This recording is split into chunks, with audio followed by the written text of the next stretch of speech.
চাঁপাইনবাবগঞ্জে পৃথক দুটি ঘটনায় পদ্মা ও মহানন্দা নদীতে পানিতে ডুবে 2 শিক্ষার্থী সহ 3 জন নিখোঁজ হয়েছেন। মঙ্গলবার দুপুরে সদর উপজেলার আলিমনগর ঘাট এলাকায় পদ্মা নদী এবং বারোঘরিয়া এলাকায় মহানন্দা নদীতে এ ঘটনাগুলো ঘটে। নিখোঁজ 2 শিক্ষার্থী হলেন সদর উপজেলার সুন্দরপুর রৌফ হাজিরপাড়া এলাকার জেম আলীর ছেলে রিফাত এবং ইসলামপুর চর 13 রশিয়া এলাকার আলম হোসেনের ছেলে রাসেল। তারা দুজনেই সোভান উচ্চ বিদ্যালয়ের 10ম শ্রেণীর শিক্ষার্থী।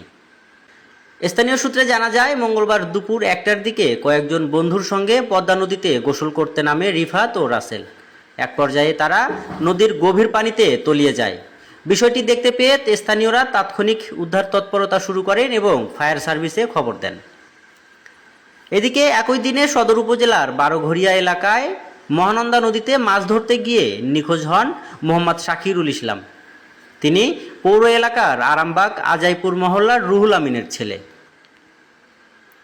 চাঁপাইনবাবগঞ্জ সদর মডেল থানার ভারপ্রাপ্ত কর্মকর্তা ওসি একরামুল হোসাইন পদ্মা নদীতে গোসল করতে নেমে 2 শিক্ষার্থী নিখোঁজ হওয়ার বিষয়টি নিশ্চিত করেছেন। তিনি জানান, ফায়ার সার্ভিসের সদস্যরা স্থানীয়দের সহযোগিতায় নিখোঁজদের উদ্ধারে অভিযান চালিয়ে যাচ্ছেন।